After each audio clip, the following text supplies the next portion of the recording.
Hey guys, it's Eric with Painting Business Pro. This video is about how do you find subcontractors who want to work for the right prices, for these prices, for my prices. If you follow my stuff for a while, you know that our business model is to basically have 50% of the job total go to labor and materials. So that'd be like paying a subcontractor 50% of the job, they buy the materials, and that gives me enough profit margin to build a successful business. That includes stuff like overhead, office managers, accountants, and so on. So I need to, and salespeople and marketing and all these other costs, right? I need to be at 50%, and I know some painting contractors out there who are even lower than that. If I use employees, I need to be at 50% as well. So that's just kind of the name of the game. That's what we're aiming for, and I see a lot of people run into trouble saying, I can't find subs for these prices. Or, in my market, those prices don't work. In my market, subcontractors want more money. I actually had another YouTube video with a guy named Christopher in Seattle who had that exact thing, and we went through, and there's just mistakes he's making. So if you think that you can't find subs to work for 50%, good subs who deliver great work, who are happy with those prices, it's not because of your market, it's not because of the economy, it's not because of any of the other stuff you are saying. And I know this because there are other companies in your market that are big companies. And those bigger companies have to be paying out around 50% to labor materials.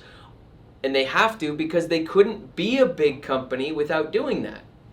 They couldn't be because you can't afford all the overhead to be a big company if you're paying out more than 50% to labor materials. Doesn't work that way. Plus, I got some insider information with some companies that are national companies that operate in tons of markets. I've got clients who operate in tons of markets, and I know these numbers work.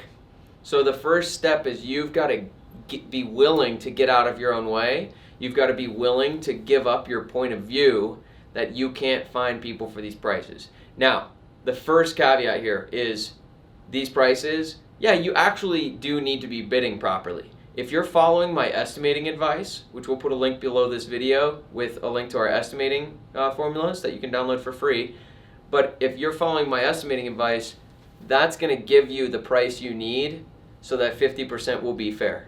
And you can find good quality people for 50% of that. So if you use my estimating formula and you bid one of your jobs, like let's say you have a job that's $4,000 and you use my estimating formula and we come up with $5,000, you probably do need to raise your prices a little bit.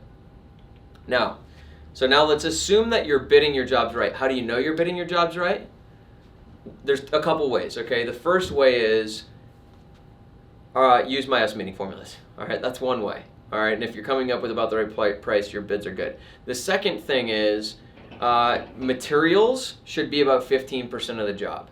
Okay, so what that means is if you've got a $4,000 job, if materials is $1,000, you probably underbid the job a little. That should probably be a $5,000 to $6,000 job. If materials is in the 10 to 15% range, your prices are probably about right. Okay, so that's another way you can kind of gauge it. So now let's assume that your prices, you're like, no, Eric, I checked it against your formulas. My prices seem right. Materials are coming out about 15%. Okay, so now we got to get into some of this other stuff. So the first question, so these are just questions I can ask myself. Again, you need to look at, first of all, you've given up. At this point in the video, I asked you need to set aside your explanations. It's not your market. It's not the economy. It's not where you are. It's not the competition. It's not the labor rates in your market. It's not insurance. It's not workers' comp. It's not any other thing. It's something you are doing incorrectly or ineffectively. You have to be willing to consider it's something I'm doing. If you aren't willing to consider that, you should stop watching the video right now.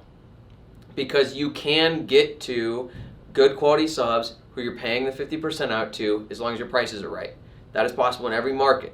It has to be because that's how a large company becomes a large company, and the largest companies have the most subs. I'm repeating this because it needs to be repeated because you people are crazy. First question, am I looking for the right subs? Look, if you're finding your subcontractors on Google, or if your subcontractors you're looking for, if they do any of their own marketing, those are not the people you're looking for. The subcontractors you're looking for are people who don't do any of their own marketing, they don't do any of their own jobs. They basically are committed to just being subcontractors. Like, that's literally their business model, is we subcontract. and it's a great business model. Some of our subcontractors do really, really well for themselves. All right, so there's nothing even wrong with this model. In fact, really good subs do really well, and their painters do really well. Am I looking for the right sub? So who am I looking for? I'm looking for someone who doesn't do any of their own marketing. They don't really even have any of their own branding or materials or contracts. They are exclusively a subcontractor. Next, you got to understand that there's more value. You have more value to add to a sub than just price. So the other day, I was taking my dog for a walk, and there's a crew painting some of the condo buildings near my house. And I saw a guy cleaning out a 5-gallon bucket, and I stopped and said, "Hey, what's up, man? What's your name? Do you subcontract for CertaPro, or are you an employee?" And he said, "No, I subcontract." And I said, "Oh, cool, man. Well, I run a painting company. Would you be interested in looking at any of our jobs? Like, are you interested in subcontracting for anyone else?" And he was interested, so we started talking. It turns out I live in Fort Collins, Colorado. He lives in Aurora, Colorado. That's about an hour and a half to an hour and 45-minute drive, maybe even 2 hours, depending on traffic. He's there every morning at 7:30 when my wife takes our dog for a walk. He was there at 6:30 p.m. when I was taking my dog for a walk. That means he left his house at probably 5:30 in the morning, and he got home probably about 8 o'clock at night. That's like a 14, 15-hour day, and he's doing it 5 days a week. This guy's working 75, 80 hours a week, and he's got 2 crews. He was a really nice guy. He's doing great work. I can see it. And so I just said, "Cool, man, I actually have work in Aurora where you live. I have a company there, and we've got endless work. So here's some of the things that is valuable to a subcontractor besides just money. Location. If I can save him 4 hours of driving, 3 to 4 hours of driving a day, 15 hours a week, that's gas savings, that's time savings, that's more revenue they can do, that's more work, more time. He can keep his guys busy instead of not getting paid driving the car. So location. Busy. I told him I can keep him busy. I said, "Hey man, if you want to work with us, like we've got work now through October. Like we don't really get work in the winter, but I can keep you busy now through the end of October." So keeping him busy. The third thing I told him is I can pay you the second you finish the job. He said, "Oh, that'd be really great because I don't get paid from these guys until a week after." I'm saying, "We'll pay you the day the job is done." And then I said, and the last thing is, our prices. I'll send you a text message with a picture of the house at one of our jobs. I'll send you a couple pictures of a job. I'll tell you what paint we're using, what prices we get on paint. And I told him, by the way, we probably get better prices than you do, so you can save money on paint. And you can use our account. So I'll send you a picture of the house, the paint we're using, the price we can get paint, and how much I can pay you. And I told him I can pay you this much. Here's the house, here's the paint. And I said, let me know if that looks like a good price for you. And he said, yeah, that price looks good. When can we start a job? And I said, hey, we'll start the first one. If it goes well and you're happy and I'm happy, we'll do another. If it goes well, we'll do another. And once we've done 3 or 4, man, I'll just keep them coming. How many crews do you have? 2. How many? And he's like, but I can bring on more. I'm like, awesome. This is my guy. All right. And now we've got a great relationship going, and it's a partnership. And I told him that. So there's more value that you have to add to people than just price. So you should be talking about that. You should be talking in dollars, not percentages. I didn't say, hey, here's the house. This is what we charged. I'll pay you half. No, I said, hey, man, here's the house. I'll pay you $2,600 for this one. Does that look like you can make good money? Yeah, we happen to charge $5,200 for it, but I'm not talking in percentages. I'm talking in dollars. Next is no negotiating or desperation. I need to know my value. I know I'm valuable because I know I deliver a great job for people. To my subcontractors, I know I deliver consistent work. I pay them on time. I treat them well. I set them up to win. And I know our prices are good. I know it because we have estimating formulas we follow. We know they're good. And we see our competitors' bids. I know what my competitors are paying their subs. I know we're paying ours more. So we don't negotiate, and we're not desperate. If he would have said, I need an extra $200 on that job, I'd say, unfortunately this isn't going to work out. Enjoy your drive to Fort Collins every day. And he would say, okay, maybe I'll do it for that price. Look, that happens all the time. We get, with rookies production managers, they get out-bluffed, and a subcontractor says, I need an extra $200 on that job. And if they pick up the phone in front of the sub, they say, hey, actually, they want more money, so I think I'm just going to call this other subcontractor. All of a sudden, they chirp in, no, I'll take the job, I'll take the job.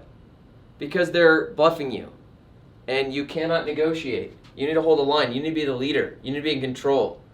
All right? These guys, some subcontractors, I don't even blame them. They're trying to make more money. They're trying to ask for more money on a job. But I'm going to run my business. and I'm going to say what I'm going to pay out and not pay out. Like we already covered, you do actually have to have good prices. Now, everything we've covered, that's all some things that you can look at, because there is something you're doing wrong if you're having trouble with this.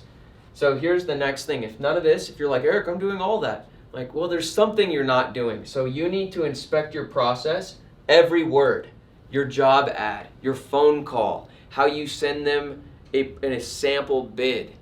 And you need to look at every step of your process and be like, okay, I said this word, I said that word. What might I be saying or not saying, or what am I sending them, or how am I operating or conducting myself with these subcontractors such that they don't want to work for these prices? It's something I'm doing, and you got to inspect your whole process word for word. Now, my entire process, and basically how we find quality subs, and how all of my students and Painting Business Pro students find subcontractors at these prices, is they have my course. They have my course, all right? Because this is all in my course. And so that'd be the shorter way to go about this, is you can get my course. And the other thing you can do is, if you go in the course and you're following my process and you're still having trouble, well, yeah, that's why we have a Facebook community that's private, so you know people in there know what they're talking about, because I moderate the whole thing and I answer questions in there. So if you're still having trouble, you go bring it to the group, and the group will help you out, including me. All right, so this is how you can start to overcome this. But what you've got to start with is quit buying into your BS explanations that it has something to do with your market or your labor rates. Labor rates and market rates determine the market. They don't determine the spread. They determine the market. So it might be everyone's in that same market. This is a economics principle. All right. So hope you enjoyed it. If you have any questions, drop them in the comments below. In the description, we'll leave a link to our estimating forms, as well as a link to the course if you want to make this a whole lot easier on yourself. We'll see you next week.